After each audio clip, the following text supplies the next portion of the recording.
বাংলাদেশ বেসরকারি প্রাথমিক শিক্ষক সমিতি সংগ্রামী সভাপতি, শ্রদ্ধাভাজন ব্যক্তিত্ব, অসহায় শিক্ষকদের প্রাণপ্রিয় অভিভাবক জনাব মামুন রশিদ খোকন এবং আপনাদের সম্মুখে গুরুত্বপূর্ণ বক্তব্য রাখবেন। তোমার সাথে তোমার ভয় নাই, রাজপথ ছাড়ি নাই। বিসমিল্লাহির রহমানির রহিম। ভাই ক্যামেরা এই আপনারা সাপান পিছিয়ে আগান সবাই থেকে আপনি অভিনন্দন এবং শুভেচ্ছা জানাই। আপনারা জানেন কোন আন্দোলন ছাড়া কোন দাবি আদায় হয় না। এটা 24 বলেন, 71 বলেন, 52 বলেন, 69 বলেন, প্রতিটি আন্দোলনের পিছনে বিজয় আছে। আজকে বাংলাদেশ বেসরকারি প্রাথমিক শিক্ষক সমিতি দীর্ঘদিন ধরে রাষ্ট্র আন্দোলন সংগ্রাম করেছে।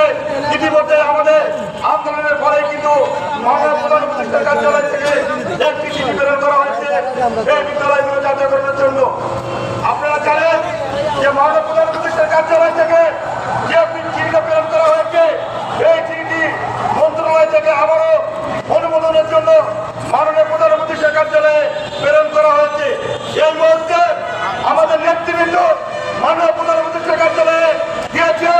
আমরা চাই যে আগামী আজকের মধ্যে যদি আমাদের জাতীয়করণের সুব্যবস্থা না হয়, আগামীকাল আমরা আবারও মাননীয় প্রধান উপদেষ্টার কার্যালয় থেকে অভিমুখে যাত্রা করবো ইনশাল্লাহ। আপনারা জানেন যে বর্তমান সরকার অর্থনীতিবিদ পূর্বচার ডক্টর ইউনূস স্যার মাত্র 9 মাস রাষ্ট্র ক্ষমতায় আছে।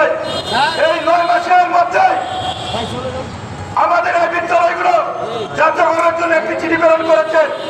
আমি মনে করি যারা দীর্ঘ 16-17 বছর ক্ষমতায় ছিল, আমরা কিন্তু এই রাজপথে আন্দোলন করেছিলাম, কিন্তু জাতীয়করণের কোনো ভূমিকা না করে বরঞ্চ আমাদের 2018 সালে একজন শিক্ষক ডেঙ্গু জ্বরে আক্রান্ত হয়ে মৃত্যুবরণ করেছে, অনেক শিক্ষক গ্রেপ্তার হয়েছে।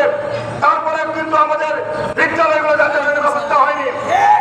কিন্তু বর্তমান সরকার শিক্ষা বান্ধব সরকার, বর্তমান সরকার বৈষম্য নিরসনের সরকার।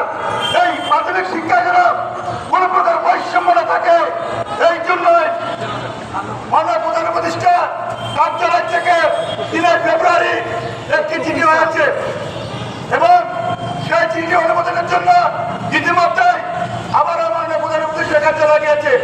আমরা খোঁজ খবর নিয়ে জেনেছি এবং তথ্য নিয়েছি, আগামী দিনে মে থেকে 5 মে আমাদের যে 10টি স্মারকলিপি মাননীয় প্রধান উপদেষ্টা কার্যালয়ে সংরক্ষিত আছে, তার মধ্যে আমাদেরটাও একটি। আমরা বিশ্বাস করি আজ অথবা কালকের মধ্যে আমাদের একটি ভালো ফলাফল আসবে, কারণ আমাদের নিশ্চিত করেছেন যে 3 মে থেকে 5 মে যে 10টি স্মারকলিপি আছে, এই 10টি স্মারকলিপির বিষয়ে আপনার নির্বাহী আদেশ বা সিদ্ধান্ত গ্রহণ করা হবে। এর মধ্যে আমাদের এই বেসরকারি প্রাথমিক বিদ্যালয়ে স্মারকলিপিটিও আছে।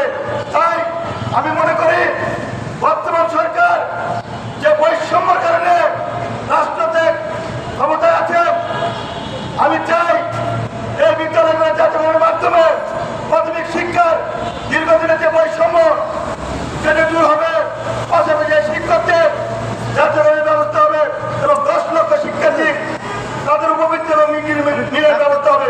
তাই আমি মনে করি আমাদের প্রতিনিধি হয়তো আজকে ভালো কিছু একটা ফলাফল আমাদের কাছে পৌঁছে দেবে বলে বিশ্বাস করি।